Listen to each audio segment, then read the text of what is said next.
melhor forma. Ngayong araw nga, ito na nga yung araw na magra-ride nga kami dahil nga second anniversary na nga ng CCI. Dami nga rin na mga sumama dito ng mga tropa. Nga gustong gusto lang din naman nila mag-ride. Pupuntahan nga namin ay sa may Dinalungan, Aurora nga yun. Namin na pagdesisyonan nga na mag-breakfast ride, kaya lang yung iba nga magpapaiwan para nga doon sila mag-overnight at magte-tent nga daw sila doon. Yung iba naman ay uuwi lang, sasama lang talaga ng balikan. Karating nga namin sa bundok ay sobrang bibilis na nga nila magpatakbo, kaya nga nauna na lang ako kasi nga napakahirap nga nilang buntutan. Pagdating ko nga dito sa tulay ay huminto na nga ako kasi nga medyo inaantok na rin naman ako para hintayin ko na lang din sila dito para makapagkape na muna kami. Katapos nga namin magkape ay meron nga sumingit sa akin na Aerox na kulay blue. Taga Jones daw tong may-ari ng motor na to. Hanggang napakatulin nga ng motor na yan at hindi ko nga masibak-sibak. Talagang nilalaro nga lang ako nung Aerox na blue na yan. Sobrang lakas nga nung driver na yan. Kung papalapit na nga kami sa Dinadyawan ay sinusundan ko na nga si Jason Tito. Sabi ko sa kanila bagalan nila para mabidyoan ko sila lahat.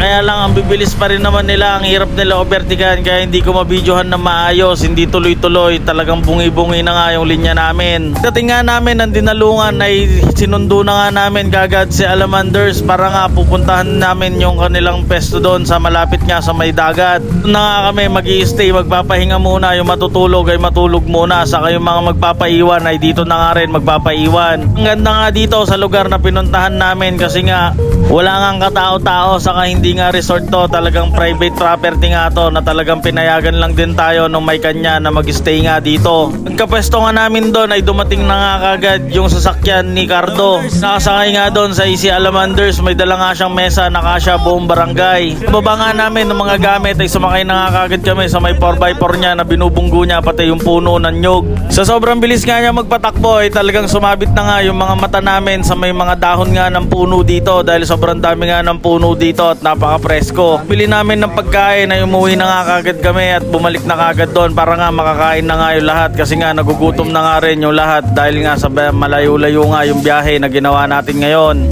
Kahit hanapin mo yung mukha mo dyan sa mga sumama ay wala ka dyan kasi sabi mo sasama ka pero hindi ka naman sumama. Yung dahilan mo na lang sa amin ay hindi ka nagasing pero yung totoo hindi ka naman talaga sasama.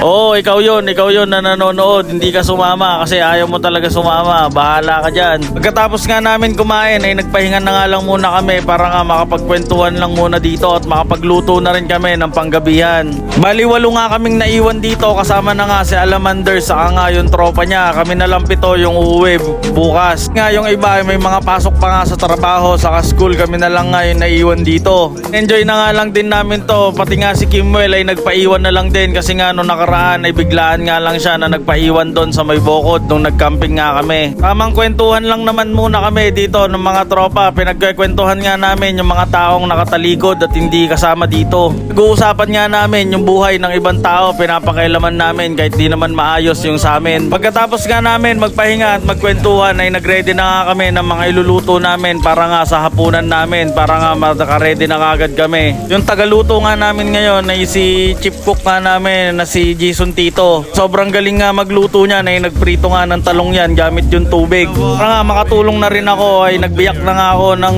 itlog.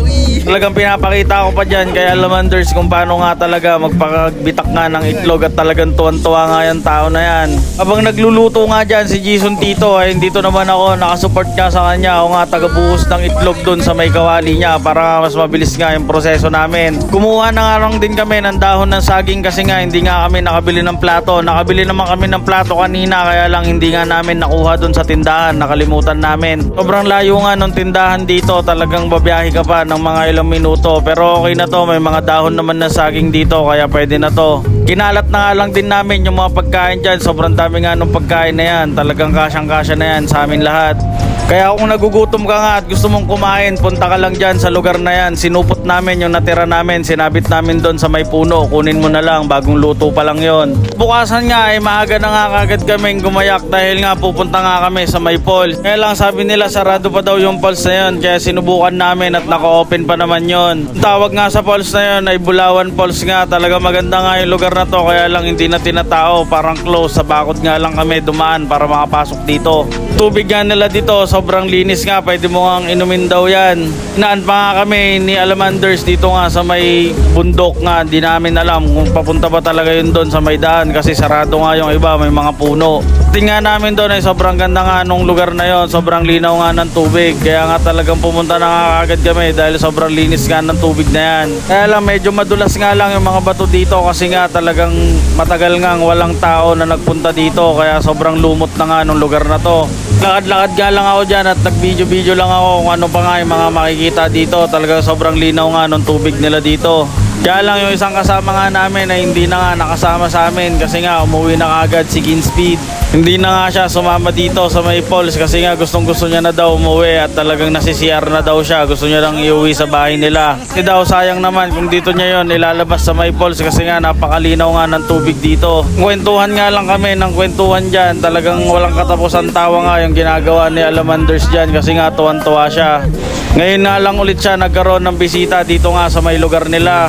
Ngayon na lang din ulit siya nakakita ng tao, lalo't mga gwapong tao. Ngayon lang siya dinalaw dito ng mga tropa niya. Pagkatapos nga namin magbabad doon ay bumaba na nga kami. Doon naman kami sa may ilalim kasi nga tatlo nga yung pwede mong pagliguan dito. Nag-stretching na nga rin ako dahil nga baka mamulikat ako dyan at baka malunod ako kasi hanggang bewang nga yung tubig dito. Ganun nga siya kalalim kaya medyo delikado nga yung tubig na yan. Ano nga namin, tumalon nga doon sa may pinakamataas na bato. Sobrang taas nga ng bato na yan. Sobrang hirap nga rin akyatin ng bato na yan pero sanay na sanay nga dyan si Alamanders. Talagang kala mo taga dito talaga siya.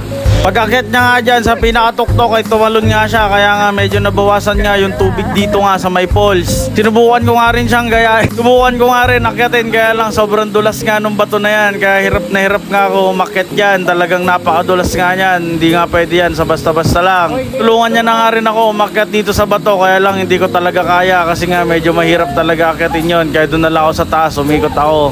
Doon na nga rin ako, pagbagsak ko nga doon sa tubig ay naghanap nga ako ng ginto.